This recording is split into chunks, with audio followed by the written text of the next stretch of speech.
95, 96, 97, 3년 동안에 들었던 비용이 약 9억 달러입니다. 지금 환율로 치면 1조 원이 좀 넘는데, 근데 95, 96, 97이 고난의 행군 시기 300만 명 정도가 집중적으로 굶어 죽게 되었습니다. 그때 북한에서 식량이 한 해에 한 200만 톤 부족했습니다. 공교롭게 3억 달러면 200만 명 먹을 수 있는 옥수수를 중국에서 살 수 있었습니다. 9억 달러 들여서 이거 짓지 않고 3억 달러, 3억 달러, 3억 달러 잘라서 95, 96, 97 3년 동안에 200만 톤씩 옥수수 사가지고 집어넣었으면 북한 농부들이 쌀밥은 못 먹어도 굶어 죽진 않았을 거다. 그렇게 얘기합니다. 경제학에서 A를 했기 때문에 B를 못하면 B는 A에 대한 기회비용이라고 얘기합니다. 이 시체공전이 300만 명 굶어 죽은 것에 대한 기회비용이다라고 경제학자들이 얘기하는 겁니다. 그 다음에요. 그때 고난의 시간에 죽어가던 아이들입니다. 네. 쭉쭉 넘겨주세요. 네. 넘겨주세요. 이게 이제 국민일보 장례에 나왔던 사실입니다. 뚱뚱한 산부자와 굶어 죽는 아이들. 이렇게 나와 있던 겁니다. 네. 오픈도어에서 해마다 기독교 박해지수를 발표합니다. 박해지수를 발표하는데 북한이 2002년부터 지금까지 번수로는 14번째, 지금 이제 14년에 들어가도록 계속 1등을 했습니다. 2014년도 1등, 2015년도에도 1등입니다. 최근 3개년도 점수를 보겠습니다. 1등부터 10등까지를 골라봤습니다. 북한이 88점으로 1등이고 2등은 이렇게 차이가 납니다. 2013년 87점으로 1등, 2등 이렇게 됩니다. 북한이 2014 90점으로 1등, 이 이슬람 국가들이 못 돌아오는 겁니다. 80점입니다. 2등부터 10등까지는 다 이슬람 국가들입니다. 저희가 이런 생각을 해야 됩니다. 선교가 영적 전쟁이라고 한다면 가장 강력한 그리스도를 대항하는 종교는 이슬람이 아니라 뭐죠? 김일성 주체성교입니다. 그래서 통일은 기도 없이는 안 됩니다. 기도해야 여러 방면의 문이 다 열리는 겁니다. 이건 영적인 문제입니다. 김일성 주체성에 의해 다른 신앙을 인정하지 않는 겁니다. 가장 박해지수가 높고요. 이슬람이 쫓아올 수 없는 가장 강력하게 기독교를 대적하는 종교가 김일성 주체성교라고 그렇게 지금 표현되고 있는 겁니다. 통일을 위한 많은 노력이 있지만 기도 외에는 다른 것으로는 이런 종교가 나갈 수 없느니라. 귀신 못 내쫓은 제자들에게 주님이 하신 말씀입니다. 그 다음에요. 이건 이제 오픈도어에서 이거 발표하면서 인터넷 뉴스로 당연히 나왔던 건데 한번 좀 읽어보시겠습니다. 조금 빨리 읽어주시면 좋겠습니다. 북한이 13년 연속 세계 최악의 교육권 탄압국으로 지목됐습니다. 오픈도어 선교회가 1월 발표한 2015년 기독교 박해국가에서 북한이 또 1위를 차지하여 지난 2002년부터 13년간 최악의 기독교 박해국가로 선정됐습니다. 오픈도어 선교회는 북한이 기독교를 포함한 종교의 자유를 일체 인정하지 않고 김일성 일가를 기한 유사 종교화에 숭배하도록 했으며 다른 신을 믿을 경우 즉시 처형하고 있다고 밝혔습니다. 제리 다이스트라 공보국장은 북한 당국의 기독교 탄압은 특히 매우 촘촘히 짜여진 사회 감시망을 통해서는 물론이고 학교에서도 무차별적으로 이루어지고 있다고 지적했으며 김정은 체제 이후에도 전혀 달라진 것이 없고 박해가 증가하고 있다고 밝혔습니다. 또한 선교회는 북한의 지하교회 교인이 최고 40만 명에 이를 것으로 추정했으며 약 7만 명 교인이라는 이유로 정평 수용소에 수감됐다고 덧붙였습니다. 북한에서 기독교인이 일단 체포되면 사람으로 대우하지 못할 뿐 아니라 일부 기독교인이 화학 및 생물학 무기 실험 대상으로 쓰였다는 증거도 포착된 바 있습니다. 북한처럼 끔찍하고 체계적인 방법으로 기독교인을 박해하는 나라는 전 세계 어디에도 없습니다. 가족 중 한 명이 투옥되면 3세대가 감옥에 가게 된 경우가 흔합니다. 북한 다음으로 기독교 박해를 자행하는 나라는 소말리아, 이라크 등 상위 10개국 중 9개국이 이슬람 국가들이며 전체 50개 국가 중 대다수가 이슬람 국가들입니다. 고난받는 자들을 기억하며 기도하라고 말씀하신 주님, 지난 14년 동안 세계에서 기독교를 가장 심하게 박해하는 나라로 지목된 북한의 악행이 이제는 중지되게 하여 주옵소서. 그 안에서 믿음을 지키는 성도들을 보호하여 주시고 저들이 어떤 고난에도 견딜 수 있는 믿음을 주옵소서. 우리로 구원받는 반대들을 기억하며 기독해 하시고 하루속히 북한 땅에 복음을 자유롭게 전하고 예수를 믿는 성도들이 마음껏 예배하고 찬양할 수 있는 날이 오게 하여 주옵소서. 또한 선교회는 북한의 지하교회 교인이 최고 40만 됐습니다. 이거 똑같은 내용입니다. 이번에 1분에 2분만 자른 겁니다. 기독교인들이 얼마나 사는가? 사실 주장이 천차만별입니다. 작게 보는 사람은 10여만 명, 많이 보는 사람은 한 60만 명까지도 보는 분이 있습니다. 그러나 또 분명한 건 기독교인들이 많이 있다는 겁니다. 그리고 이들이 붙잡히면 정치범수에 끌려간다는 겁니다. 보통 죽거나 감옥에 들어가거나 정치범수인데 정치범수에 이제 많이 갑니다. 근데 정치범수에 계층이 있는데 이제 기독교인이 최하 계층이라는 겁니다. 그래서 생체 실험하거나 생화학무게 만들어서 실험할 때 기독교인들이 1순위로 사용된다는 겁니다. 지난 7월에 이런 뉴스가 하나 나왔습니다. 넘겨주십시오. 여기는 없어요. 제가 지난 7월에 그 자강도 쪽에서 한 연구소 연구원이 그 USB를 가지고 탈출을 했어요. 근데 그 USB 안에는 생체 실험한 거, 생화학 실험한 거, 그 보고서들이 다 들어가 있는데 그 중에서 대부분이 이 기독교인들이 실험한 겁니다. 그래가지고 지하 2층 유리방에서 넣고 독가스나 생화학가스 집어넣고 몇 초를 견디다가 어떤 증상이 나타나고 몇 초를 견디다가 피가 토해지고 몇 분이 지나면 사람이 죽고 쭉 실험한 겁니다. 네. 우리 좀 피박 사례를 한번 보겠습니다. 네, 읽어주십시오. 여기 좀 나왔네요. 네, 여기 제가 얘기하는 그 얘기입니다. 여기 보면 북한 주민들이 살인가스와 탄저는 성능 강화식으로 이용됐다고 밝혔다고 됐습니다. 기독교 신자들이 살인과 생체 실험의 대상이었다는 것을 드러내는 충격을 주고 있습니다. 그 다음에 넘겨주세요. 또 넘겨주세요. 그래서 이제 이 그림으로 다 나타난 겁니다. 자강도 강계 위생물 연구소 지하 2층에서 가스 유리방에 들어오고 성도들이 들어가서 실험 대상이 되는 모습들입니다. MBC 뉴스에 나간 겁니다. 그 다음에 그 다음 넘겨주시기 바랍니다. 정치범수에 제가 탈북자들하고 얘기해봤더니 80년도 말에 많아질 때는 한 30만 명까지 있었답니다. 줄어들어서 한 20만 명 정도 있다가 최근에는 더 줄어들었습니다. 그래서 지금 10만여 명 정도로 보는데 정치범수용소는 한 번 들어가면 죽어도 못 나옵니다. 죽어도 시체가 못 나오는 거예요. 딱 한 군데 나오는 데가 있습니다. 요독수용소입니다. 그러니까 요독수용소 이제 뭐 거기에다 갖다 놓은 분이 만들어서 뭐 요독수용소 스토리도 만들고 막 그랬는데 요독수용소는 좀 나은 거고 그 외에 한 번 들어가면 못 나오는 데는 기밀을 유지하기 위해서 다 그렇게 되고 거기 경비원이었다가 탈북한 분이 집어놨는데 유사시에는 다 죽이도록 돼 있습니다. 왜냐하면 그 비밀이 새어나가면 안 되니까. 근데 이제 거기서 태어났던 한 청년이 탈출을 해서 들어와서 사실 유엔 인권 보고서를 만들 때 많은 공헌을 한 그런 경우가 있습니다. 한번 좀 보시겠습니다. 근데 이제 이 형제가 이제 그림으로도 그리고 이렇게 했는데 그 사진 올려주시고 정치범수용소 보여주시면 좋겠습니다. PPT요. 네. 여기 보면 이제 정치범수에서 태어났습니다. 그리고 탈출해서 탈북을 했습니다. 남한에 들어왔습니다. 손가락이 하나 짧습니다. 그 다음에요. 짧죠. 네. 어렸을 때 재봉틀 나르다가 재봉틀을 떨어뜨렸습니다. 그래가지고 재봉틀 떨어뜨렸다고 손가락 한 네드를 칼로 끊는 겁니다. 근데 정치범수에서는 또 교화소에서는 이런 경우가 왕왕 있습니다. 작두로 끊든지 칼로 끊는 겁니다. 잘못하면. 근데 이걸로 끝나지 않았습니다. 이 아이가 불고문을 당한 겁니다. 지하실에 끌려가서. 왜 불고문을 당했는가? 이제 이 형제는 엄마, 아빠, 형 본인 네 식구가 살았습니다. 근데 엄마랑 형이 탈출을 시도했습니다. 탈출을 시도했는데 이 형제가 그걸 알고 그걸 간수한테 고발한 거예요. 그래서 엄마랑 형은 자기가 보은 앞에서 총살당해서 죽었고 다 모아놓고 총살시키니까 그리고 이제 이 형제도 이제 이 고문을 한 겁니다. 가담되는가 알기 위해서. 근데 이제 이 형제가 나와서 간증을 하는데 이렇게 하더라고요. 자기가 정치범수용소에 있을 때 형과 그 엄마를 고발할 때 자기는 양심의 가책이 없었답니다.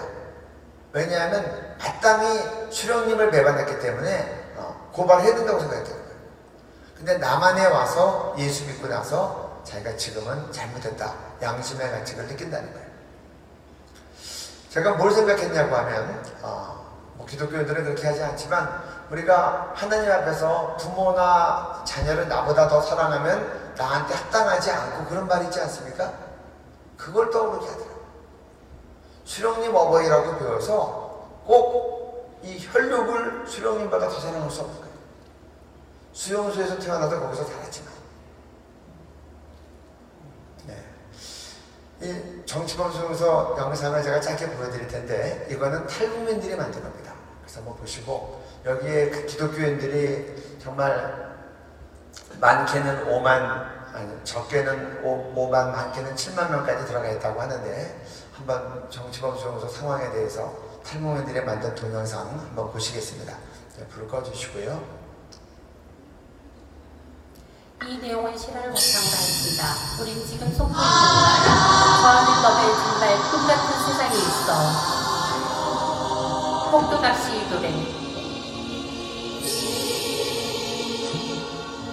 수용소 주변에는 지탱이 같은 함정만이 있다. 군인들이 24시간 감시하며 도주자는 경고 없이 사살한다.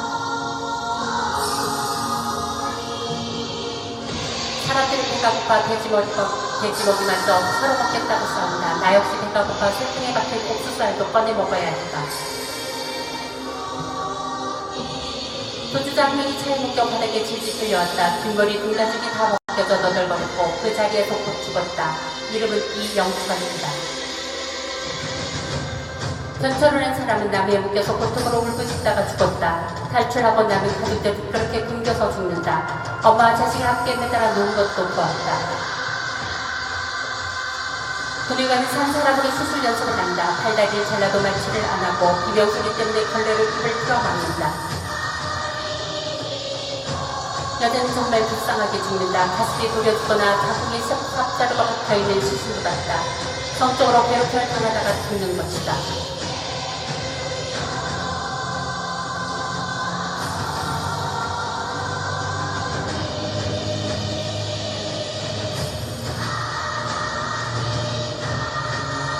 여성이 임신을 하면 죽는다. 출시성을 가진 여자가 아기를 낳았는데 태아는 개먹이로 던져주고 그 여자도 바로 끌려가서 죽었다.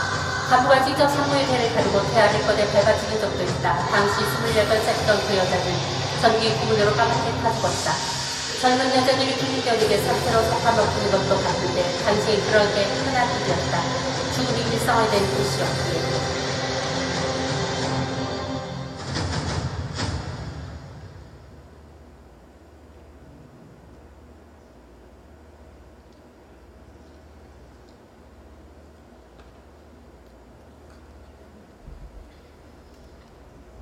저희들이 동물을 죽여도 이렇게 잔인하게 죽이지는 않습니다. 이것은 제가 볼 때 정말 악령의 역사입니다.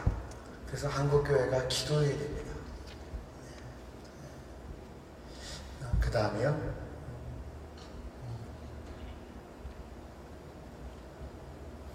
네.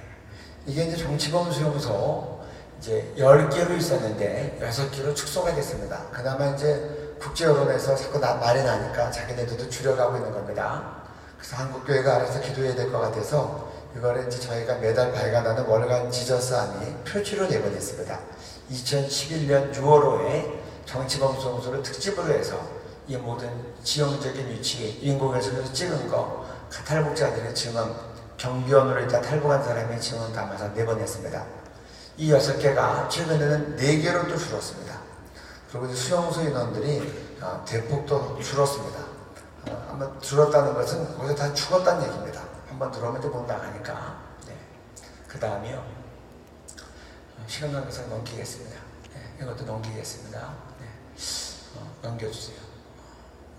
카나다가 최근에 이제 북한, 일본에 이어서 북한 인권법을 통과시키기 위해서 탈북자들을 불러서 공청회를 했습니다. 공청회 끝나고 국제 언론에 실는 내용인데 한번 좀 빨리 읽어주시면 좋겠습니다. 네. 캐나다의 인권문화위원회에서 증언 4일 미국의 대중국 라디오 희망제정 국제방송에 따르면 탈북 여성 김모 씨는 최근 캐나다 의회 인권문화위원회에서 자신이 북한에서 겪었던 경험을 증언하였다. 할아버지가 6.25 전쟁 때 실종됐던 김 씨는 북한이 제18 집중령 강제 수용소에서 인생의 대부분을 보내다가 탈북했다고 한다. 집중형에서의 생활은 배고픔과 구타, 죽음의 연속이었다. 배고픈 율 밀가루에서 소금을 조금 넣은 죽이었고 갖가지 제목으로 공개 사형이 이뤄졌다. 수감자 사이에서도 대칭이 있어서 다른 수감자들이 뱉은 침을 강제로 삭혀야 하는 모욕도 당했다고 김씨는 정했다. 20년 이상 모범 생활을 한 끝에 김씨는 2001년 아이들과 함께 석방됐다. 그러나 2년 뒤 아이들은 마을을 휩쓴 홍수에 실종됐고 아이를 찾다 지친 김씨는 2005년 중국으로 건너왔다. 식당에서 일하던 김씨는 중국 공안에게 발각될까봐 항상 조심했지만 결국 시장에서 붙잡혀 북한으로 돌려보내졌다. 북한으로 흡수된 김씨는 다시 집중형으로 보내졌다. 그는 2008년 집중형에 있을 때는 상황이 더 악화돼 있었다며 아들을 죽여서 돼지고기를 속여 판 엄마도 있었다고 증언했다. 고혈을 했다는 살해한 뒤 먹었다는 죄로 사형된 녀석도 있었다고 김씨는 증언했다. 김씨는 뉴욕 가까스로 집중형을 빠져나온 뒤 브로커를 통해 라오스로 도망쳤고 태국을 거쳐 한국에 도착했다. 북한의 실정을 알리기 위해 선글라스를 쓴 채 캐나다 의회에 선 김씨는 북한 인민들을 어떻게 도와야 하느냐는 의원들의 질문에 가축용 사료를 보내라. 식용을 보내면 인민들에게 절대 돌아가지 않지만 가축용을 보내면 인민들에게 돌아갈 것이라고 대답했다. 이 같은 이야기를 들은 캐나다의 마리오 실바 의원은 이 증언은 인권분과위원회에서 들은 이야기 중 가장 비극적이고 믿을 수 없는 이야기라고 말했다고 희망지성 국제방송은 전했다. 지금 이게 고난의 행군시기부터 시작해서 인육 먹은 이야기들이 쭉 나오는 겁니다. 최근까지 이제 이런 증언이 계속 이어지는 겁니다. 우리 성경 말씀을 한번 보겠습니다. 신명기 28장 57절에 읽어주십시오. 자기 달 사이에서 나온 태와 자기가 낳은 어린 자식을 남몰래 먹으리니 이는 내 조건이 내 생명을 에워싸고 맹렬히 쳐서 곤란하게 하보라 아무것도 얻지 못한 일이라.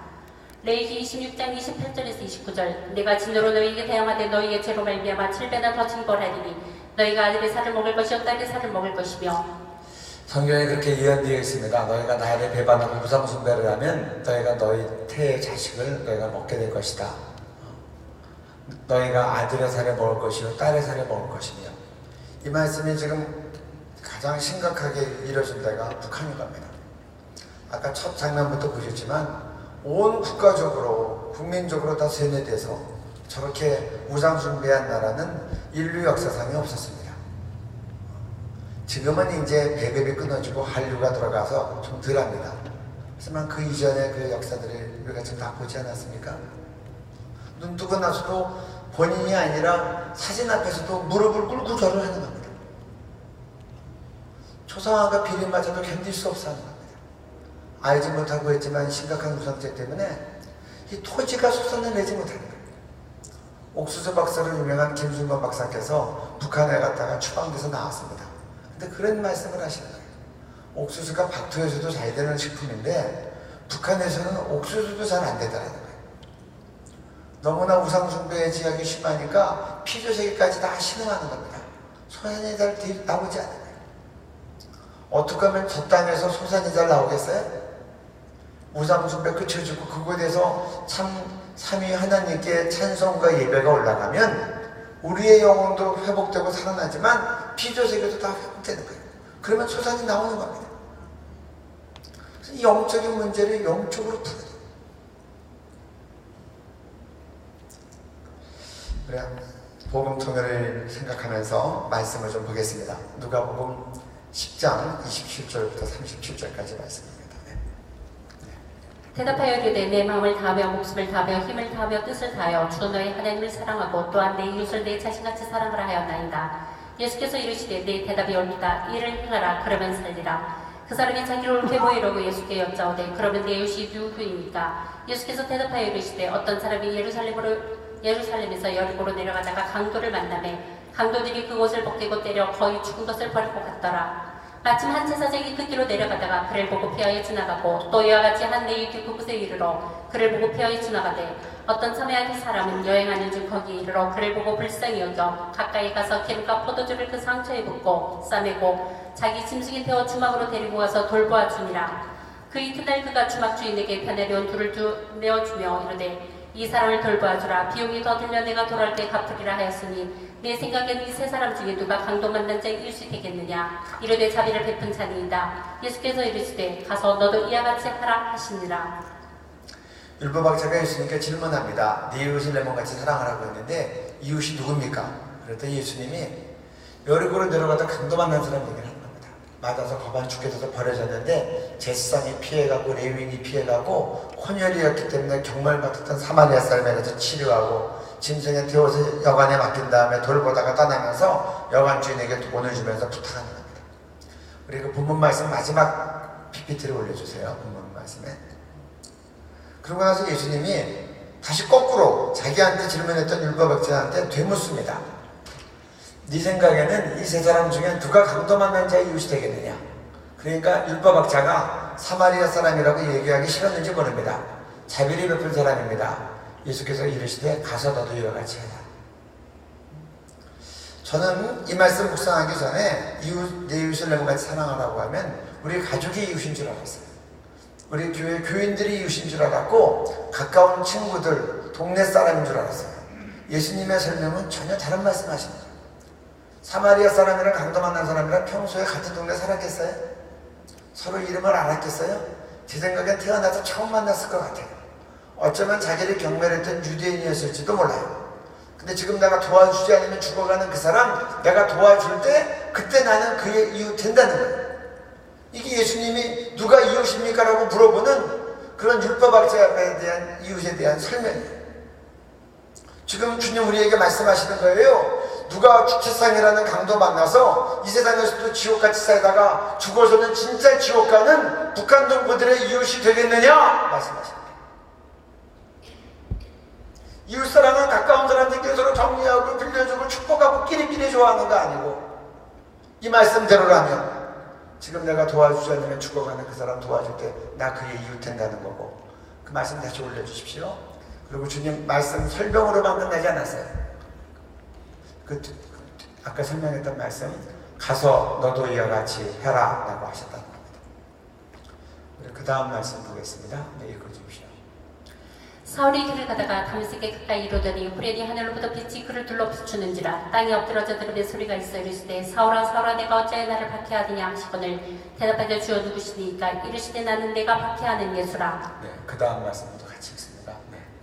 내가 추를 때에 너희가 먹을 것을 주지 아니하였고 목마를 때에 마시게 하지 아니하였고 나그네 되었을 때 영접하지 아니하였고 헐벗을 때에 옷 입히지 아니하였고 병들었을 때와 옥에 갇혔을 때 돌보지 아니하였느니라 하시니 그들도 대답하여 이르되 주여 우리가 어느 때에 주께서 줄이신 것이나 목마른 것이나 나그네 되신 것이나 헐벗으신 것이나 병드신 것이나 옥에 갇히신 것을 보고 공양하지 아니하더이까. 이에 임금이 대답하여 이르시되 내가 진실로 너희에게 이르노니 이 지극히 작은 자 하나에게 하지 아니한 것이 곧 내게 하지 아니한 것이니라 하시더니. 네. 다시 사도행전 말씀으로 옮겨주십시오. 네. 사울이 예수님 핍박하는 데 특심했습니다. 예수 믿는 사람들이 다메섹까지 피난 가니까 이 체포영장을 받아가지고 다메섹까지 쫓아가는 겁니다. 쫓아가다가 너무 밝은 빛을 받아가지고 장님이 돼서 거꾸로 졌습니다. 그래서 빛을 내면서 소리칩니다. 주님 누구십니까? 그러니까 빛이 말을 합니다. 나는 네가 핍박하는 예수다. 사울이 예수님 핍박한 적 없습니다. 사울이 못 박았습니까? 사울이 옆구리에 창 찔렀습니까? 사울이 가시의 멜루간 치웠어요? 예수님 왜 그러세요? 성도들이 매맞고 고문당하고 감옥에 끌려갈 때 예수님이 매맞고 예수님이 고문당하고 예수님이 감옥에 끌려갔다는 겁니다. 성도들은 몸이고 예수님은 머리이기 때문에 누가 와서 칼로 배를 쿡 찌르면 입이 성도들이 정치범송소에 끌려간 북한 성도들이 중노동하고 고문당하고 짓밟힐 때 예수님이 고문당하고 짓밟히고 피를 토하는 겁니다. 제가 한 교회를 갔더니 담임 목사님께서 그렇게 얘기하시더라고요. 본인이 집회를 앞두고 설교를 앞두고 기도하는데 갑자기 기도 도중에 자기 눈앞에 한반도 지도가 쫙 펼쳐지더래요. 그리고 그 위에 예수님이 얼굴이 떠오르더래요. 그리고 예수님의 눈에서 눈물이 떨어지는데 하염없이 떨어지면서 북한 땅에 다 적시더래요. 그래서 깜짝 놀랐더래요. 그리고 회개했대요. 예수님의 눈물이 있는 북한에 나의 눈물이 없었습니다. 그리고 지금은 날마다 북한을 위해서 기도한다. 우리가 다 주님 앞에 설 것입니다. 다 우리가 주님 앞에 설 텐데 주님께서 내가 북한 땅에서 굶어 죽어갈 때 내가 나를 위해서 아무것도 하지 않는다. 내가 예수 믿다 발갈 때서 정치범소에 끌려가서 거기서 고문당하고 상체 실험당하고 피를 토하고 쓰러질 때 네가 나에 대해서 전혀 신경 쓰지 않았다. 내가 굶어 죽지 않으려고 압록강 두만강을 넘어서 중국에서 팔려다니고 도망다닐 때 네가 나를 돕지 않았다. 내가 중국에서 도망다니다가 공안에 붙잡혀가지고 강제 북송을 앞두고 압록강 도망간 국경수비대에서 제발 북송시키지 말아달라고, 북송되면 내가 고문당하고 잘못하면 죽기도 한다고 몸부림칠 때 네가 나에서 신경 쓰지 않았다. 그렇게 말씀하지 않으셨으면 좋겠어요. 내가 북한 땅에서 굶어 죽어갈 때 너희들이 금식하면서 북한 땅에 구원을 위해서 기도했다. 내가 예수님과 빨간대서 정치범수에 끌려가서 생체실험 당하고 중노동 가운데 죽어갈 때 너희들이 정치범수가 해체되고 묶인 자들이 자유케 되도록 기도했다.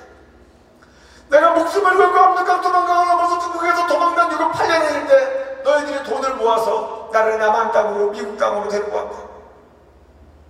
내가 공안에 붙잡혀서 강제 북송을 앞두고 제발 강제 북송시키지 말아달라고 국경수비대에서 몸부림칠 때 너희들이 강제 북송 반대 서명을 하고 중국 대사관에 전달해줬다. 고맙다고 우리를 품에 안으셨으면 좋겠어요. 여러분, 예수님 사랑하시죠? 사랑하는 예수님의 눈물이 있는 그곳에 우리들의 눈물이 있습니까? 예수님 사랑하시죠? 예수님의 아픔이 있는 그 북한 땅에 우리의 아픔이 있습니까? 여러분의 소원은 뭐예요? 제가 2013년에서 14년으로 넘어갈 때 송구영신 예배를 끝나고 나오면서 2014년에 바라봐야 되니까 옆에 있는 형제한테 물어봤어요. 네 소원이 뭐냐? 그랬더니 이 소원이 얘기해요. 첫째는 성령 충만이고요, 둘째는 지혜고요. 딱 멈춰요. 침묵하다니 아니요, 통일이요. 저에게도 충격이 됐습니다. 2014년 1월 첫 주에 통일광장 기도회에 갔습니다. 지금 한국에서는 33개 지역에서 떡마다 광장마다 지역에서 통일광장 기도회가 진행되고 있어요. 서울역 통일광장 기도회에 올라갔는데 그때 말씀을 전하신 안산사랑교회 윤치환 목사님 단에 딱 서서 첫 마디가 하나님의 소원은 통일입니다. 여러분이 예수님은 어떻겠어요? 저희가 탈북민 사역을 합니다. 한 어머니가 계세요. 연세가 70이신데 이분이 북한에 자녀들을 많이 두고 오셨어요. 그 중에 한 딸이 정치범수용소에 있어요. 늘 이분은 명절이 되고 좋은 음식을 먹어도 정치범수용소에 있는 딸 때문에 마음이 편치 않은 거예요. 어느 날 그 어머니가 몹시 우시더라고요. 우리들이 다 직감했어요. 정치범수용소에 있는 딸이 죽었답니다. 맞았어요. 하염없이 우는데 누가 위로를 하겠어요? 여러분의 자녀가 여러 명이 있지만 한 명이 마피아에 끌려가서 그렇게 그냥 족쇄를 지우고 노예처럼 살고 성내면에 강요당하고 막 그렇게 한다면 여러분들 다른 자식이 아무리 좋은 것 같고 와도 마음이 편하겠어요? 전 세계에서 아무리 찬양을 드리고 예배를 드려도 예수님의 마음은 전 세계에서 가장 축복받는 땅, 생체실험을 당하는 땅, 고문당하는 땅, 북한 땅에 마음이 꽂혀있는 겁니다. 그래서 예수님의 눈물은 북한 땅에 있고 예수님의 마음은 북한 땅에 있는데 예수님 사랑한다고 하는 우리들의 마음과 눈물과 기도는 어디에 있어요? 저는 청년들을 오랫동안 가르쳤습니다. 지금은 아니지만 청년들이 주님 사랑한다고 눈물을 흘리고 부어달라고 기도하는데 제가 그들한테 그렇게 얘기해요. 너희 부어달라고 기도 안 해도 돼. 너희의 골육 핏줄 북한 놈부터 살려달라고 기도해. 주님의 눈물과 심장이 거기에 있어. 북한 놈부 살리면 부흥 구하지 않아도 와. 여러분, 사랑하는 사람 좋아하는 거 나도 좋아하고 사랑하는 사람 싫어하는 거 나도 싫어하는 겁니다. 그렇지 않아요? 우리 어머니가 돌아가셨는데요, 제 막내 아들인데 저한테 좋은 일 있으면 저보다 더 기뻐하셨어요. 제가 어려운 일 있으면 우리 어머니 울면서 금식하며 기도하셨어요. 그게 사랑하는 거 아니에요? 예수님 사랑한다고 하고 예수님의 마음은 북한 땅에 꽂혀있는데 우리는 룰루랄라 하고 북한 없이 살면 그건 맞습니까? 우리 그 다음 말씀 보겠습니다. 그 다음이요? 그 다음 말씀 남겨주시고 그 다음이요? 읽어주십시오. 누구든지 자기 친족, 특히 자기 가족을 돌보지 않냐면 믿음을 배반한 자요 불신자보다 더 악한 자니라. 그 다음 말씀이요? 내가 그리스도 안에서 참말을 하고 거짓말을 아니하노라. 내게 큰 근심이 있는 것과 마음에 그치지 않은 고통이 있는 것을 내 양심이 성령 안에서 나와 더불어 증언하노니 나의 형제 곧 고륙의 친척을 위하여 내 자신이 저주를 받아 그리스도에게서 끊어질지라도 원하는 바로라. 네, 아니, 뒤로 돌려주십시오. 한 번 더. 네. 성경 말씀은 우리한테 이렇게 얘기합니다. 누구든지 자기 친족, 가족을 돌보지 아니하면 믿음을 배반한 자의 불신자보다 더 악한 자니라. 이거는 부모를 공양할 때도 마찬가지고 공양과 구제도 그렇고 영적인 부분에도 같은 원리입니다. 우리 북한 구원 통일한국을 보면서 북한 구원은 전 세계 교회의 책임이라고 저는 생각합니다. 왜냐하면 전 세계에서 가장 핍박받는 땅이기 때문에 성교학적으로 보면 땅 끝겠네요. 그런데 우리에게는 그거 플러스 가족된 친족된 책임이 있는 겁니다. 구약시대로 얘기하면 우리 남한교회와 교포교회는 기업부르지. 만약에 저희 부모님이 예수 안 믿었다면 제가 만약에 아프리카 선교사로 나가서도 아마 기도할 때 우리 부모님 예수 믿으라고 기도했을 거예요. 그게 내가 사역에 바빠도 우리 가족된 책임이고 비축된 책임입니다. 먼저 믿었으니까. 이게 영적인 원리를 성경이 얘기하는 거예요. 지금 북한 구원은 세계교회도 책임이 있지만 1차적인 책임이 남한교회, 교포교회에 있는 거예요. 우리가 기도 안 하는데 누가 기도하겠어요? 제가 어느 교회를 갔더니 북한 선교를 놓고 고민하시더라고요. 네팔 선교를 할까, 캄보디아 선교를 할까, 북한 선교를 할까. 북한 선교는 선택이 아니에요. 우리가 다 해야 되는 거예요. 우리 가족 가운데 우리 큰형님이 예수 안 믿으면 내가 큰형님 전도하는 건 선택이 아니에요. 우리 어머니가 예수 안 믿으면 내가 어머니 전도하는 건 선택이 아니에요. 북한 선교는 선택이 아니에요. 남한교회, 교포교회가 다 하고 그리고 세계 선교를 하는 거예요. 선택으로 하니까 귀신들이라도 동포들이 노림받지 못하는 거예요. 북한 동포들이 얼마나 예수를 믿고 지옥 가야 우리 한국 성도들이 정신을 차리고 기도하겠어요. 저는 우리가 합당하게 하나님께서 놀랍게 영적인 경제적인 축복 주셨는데 우리 혈족에 대해서 합당한 책임하지 않으면 영적 전쟁에서 무슨 분 없어요. 우리는 적화될 수 있다고 봅니다. 이걸 제가 겁주려고 하는 말이 아니에요. 북한을 점점 더 알아가면서 탈북민들을 통해서 탈북민들은 지금 북한하고 전화통화 다 하잖아요.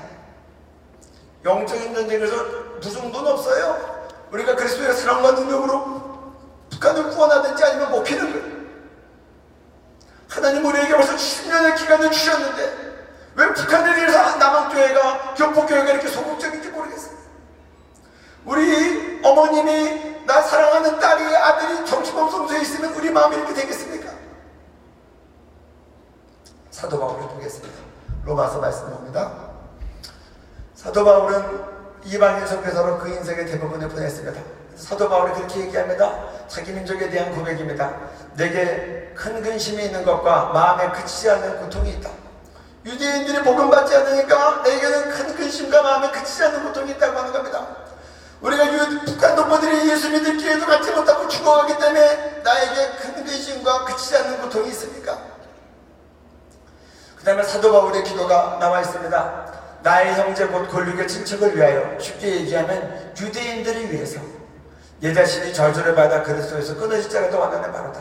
이건 무서운 기도입니다. 순교도 하나님이 은혜 주셔야 하는데 이건 순교를 가는 게 아니라 저주를 받아 그리스도에서 끊어진다. 쉽게 말하면 지옥 가겠다는 얘기입니다.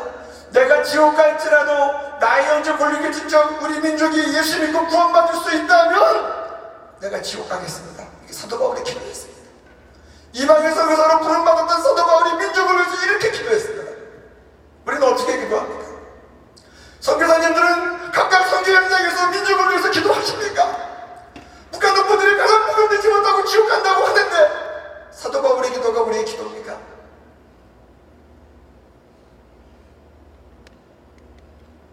그 다음 말씀 보겠습니다. 읽어주십시오. 너는 사망으로 끌려가는 자를 건져주며 살욕을 당하게 된 자를 구원하지 아니하라고 하지 말라. 너는 말 못하는 자와 모든 고독한 자의 송사를 위하여 입을 열지니라. 성경들에게 사망으로 끌려가는 자를 건져주며 살육당하게 된 자를 구원하지 아니하라고 하지 말라고 합니다. 탈북민 이해란 박사가 그렇게 절규하더라고요. 우리는 스스로 말할 수 없습니다. 우리 북한 동포들은 스스로 송사할 수 없습니다. 여러분들이 얘기해 주시고 여러분들이 우리들을 살려주십시오. 누가 북한 농부들을 위하여 송사 입을 베겠습니까? 그 다음 말씀 갑니다. 읽어주십시오. 나의 기뻐하는 음식은 평화의 결박을 풀어주며 멍에의 줄을 끌어주며 압제당하는 자를 자유하게 하며 모든 멍에를 걷는 것이 아니겠느냐. 됐습니다. 여기까지만 하겠습니다. 하나님 기뻐하시는 금식이 있습니다.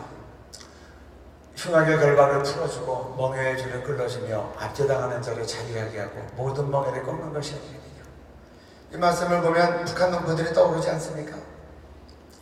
저희들이 2009년부터 우리 북한 농부들 해방될 때까지 자유롭게 시민의 날이 올 때까지 금식하며 기도하자. 그래서 지저스 아미 컨퍼런스로 겨울에는 첫 3일을 금식하고요. 4박 5일로 끝나는데, 그리고 여름에는 하루를 금식합니다. 근데 이제 어머니들이 애들을 데리고 오니까 애들도 같이 이제 어린이 캠프를 다 그 바로 옆에서 하는 거예요. 본당에서는 이제 부모님들이 하고. 근데 어린애들이 3일째 금식하는 날 마지막 날 애들한테도 오후 3시까지 금식을 시켰어요. 그러니 뭐 어린아이들이 얼마나 힘들겠어요. 그러니까 하나이가 너무 힘들어하니까 선생님이 이제 얘기를 한 겁니다. 얘 아무도 밥 줄까? 그랬더니 이 아이가 아니요. 그리고 선생님한테 질문합니다. 선생님, 얼마나 굶어야 사람이 죽나요? 어린이 캠프 교사가 평가위원회에 대해서 그 얘기를 합니다.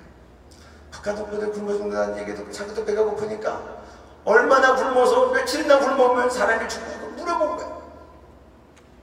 너무나 마음이 짠하더라고요. 동포들이 굶다가 죽기까지 하는데 두 끼 굶고 어려워서 이렇게 얘기해요. 제가 글을 썼어요. 그 아이의 말에 담아서 성교님, 얼마나 굶어야 사람이 죽나요? 극동 방송 가서 난가부기 하나 되어야 때 그 주제를 그대로 담았어요. 북한 농부들은 굶다가 죽기까지 하는데 우리 남한 농부들은 살 빼기 위해서 안간힘을 쓰는데 우리 교포 성도들은 다이어트 하느라고 체중 조절하는데 우리 하나님 기뻐하는 금식 좀 하자. 흉악의 결박을 풀어주고 멍에의 줄을 끌어주고 앞으로부터 자유하게 하고 모든 멍에가 끊어지도록 우리 하나님 기뻐하는 금식하자. 그래서 그 어린아이 때문에 저희가 금식하기로 결정했어요. 1년에 2번 모여서만 금식하지 말고 우리 일주일에 한 끼라도 좀 금식하자. 그리고 일주일에 한 끼 금식할 때 딱 정해놓고 그리고 조용한 시간에 조용한 장소에 가서 밥 먹는 시간에 기도하자. 그리고 한 끼 밥값을 북한을 위해서 헌금하자. 그리고 모일 수 있으면 일주일에 한 번은 같이 모여서 교회의 기도가 능력이 있는데 우리 모여서 한번 기도하자. 그래서 머리 기도도 시작이 됐어요. 그게 막 200개가 못 쓰다가 광장에서 모여서 김주근 목사님 돌아가시기 전에 너희들이 예배당과 공간에서만 기도하지 말고 하나님의 광장과 이 거리에서 주님을 찬양하고 천거하고 왔습니다. 그래서 제가 서울역 광장에서, 부산역 광장에서, 대전역 광장에서 기도하고 전주역에서 기도하고 이제 우리가 정말 이제 이 선을 돌파하는 특별한 결단이 있어야 된다고 합니다. 유대인들이 70년 만에 복역을 끝나고 돌아왔는데 우리에게도 그런 꿈 같은 날이 있어야 되지 않겠어요? 한 번은 방송 갔는데 물어보시더라고요. 언제 통일이 되겠습니까? 제가 그랬어요. 통일은 한국교회 하기에 달렸습니다. 저는 오랫동안 기도했습니다. 하나님, 남한교회, 6만교회, 교포교회가 5천교회가 넘고 6천교회 가까이 된다고 하는데 주일 예배 드릴 때 대표 기도하는 분이 우리 북한 농부들 살려달라고 기도하게 해주세요. 그리고 모든 성도들은 다 아멘하게 해주세요. 우리 교포교회에 저는 다니엘을 생각합니다. 다니엘이 바벨론에 끌려갔지만 예루살렘을 향하여 창문을 열어놓고 하루에 3번씩 기도한 거예요. 사자굴이 들어가는 그런 조서의 어인이 찍힌 것을 알고도 감사함으로 기도한 거예요. 왜 그렇게 기도해요? 에스겔에서 예언해봤더니 그렇게 70년 만에 복역의 때가 끝나면서 뭐라고 되어 있냐? 이 열왕기상에 보면 솔로몬이 성전에 봉헌하면서 그렇게 예언적인 기도를 합니다. 참 신기한 기도래요. 솔로몬 시대에 이스라엘이 아주 잘 나갈 때였는데 하나님, 우리 민족이 주님을 배반하고 우상숭배해서 포로로 끌려가게 된다면 끌려간 장소에서라도 회개하고 이 예루살렘 성전을 바라보고 기도하면 붙잡아간 사람들의 마음에 궁일한 마음을 주셔서 다시 돌려보내주세요. 이런 기도를 솔로몬이 한 거예요. 근데 그 기도를 드렸을 때 하늘에서 불이 내려와서 응답이 된 거예요. 근데 다니엘이 그 말씀을 붙잡고 기도하는 거예요. 그래서 다니엘이 예루살렘을 바라보는 기도를 멈출 수 없는 것은 단지 하나의 경건의 습관으로 기도한 게 아니라 성경에 기록된 솔로몬의 응답된 기도의 약속을 붙잡고 기도한 거예요. 저는 미국 교회 성도들이 북한 땅을 바라보고 기도했으면 좋겠어요. 선교사님들이 각각의 나라에서 북한 땅을 바라보고 다니엘처럼 기도했으면 좋겠어요. 그래서 다니엘은 자기는 이스라엘로 예루살렘으로 돌아가지 않았지만 돌아갈 수 있는 포로 기간이 끝나는 기도의 제물이 되어서 예루살렘이 회복되고 성벽이 건축되고 성전이 치어지는 그런 민족 회복의 정말 기도의 걸음이 되다. 이제 우리 같이 기도하면 좋겠습니다. 이 시간에 먼저 기도할 때 하나님, 우리의 친족, 우리의 혈족, 우리의 가족 저렇게 비참하게 영육간에 피폐되고 죽어갔는데 하나님 너무 남의 일같이 생각했습니다. 그리고 주님이 아파하는 것만큼 그렇게 아파하지 않았습니다. 예수님은 북한 땅을 향하여 가장 마음이 찢어지고 지금도 견딜 수 없는 마음으로 하나님 보좌 우편에서 충고기도 하시는데 북한 농부가 저렇게 70년이 되도록 방치된 것이 하나님 저의 죄악입니다. 용서해 주옵소서. 이제 북한 농부들 고통에 동참하겠습니다. 수백만 명의 사람들이 굶다가 죽기까지 했는데 일주일에 한 끼 금식하고 북한 농부들을 위해서 기도하겠습니다. 시간을 정해서 그렇게 주님 앞에 집중해서 기도하고 한 끼 밥값은 우리 북한 선교를 위해서 제가 헌금하겠습니다. 그리고 하나님, 교회의 기도가 능력이 있는데 음부의 권세가 이기지 못한다고 했는데 두 사람이 모여서 땅에서 기도하면 하늘에서 묶으면 땅에서 묶이고 하늘에서 풀면 땅에서 푼다고 했는데 예수 못 믿고 지옥 가게 되는 주식성이 무너지도록 기도하겠습니다. 돈보다 자유롭게 할 수 있는 복음 통일이 속히 복음의 문이 열리도록 기도하겠습니다. 하나님, 제가 우리 친족, 우리 가족에 대한 영적 책임 다하지 못한 것 용서해 주시고 이제 기도하겠습니다. 성령님, 저의 기도를 인도해 주셔서 예수님 십자가 지시기에 기도할 때 주의 천사가 나타나 그의 기도를 도운 것 같이 땀방울이 붓방울이 되도록 기도해서 우리를 구원하셨는데 하나님 성령 안에서 기도하도록 성령님도 인도해 주옵소서. 우리 동족에 대한 책임을 생각하면서 자기를 돌아보고 회개할 부분이 있으면 회개하고 그리고 이제 하나님 통일되도록 기도하겠습니다. 주님, 성령님 인도해 주옵소서. 주님 한번 부르고 같이 이렇게 돌아보며 회개하며 또 성령님의 도우심을 구하며 기도합니다. 주님 한번 부르고 기도합니다. 주여!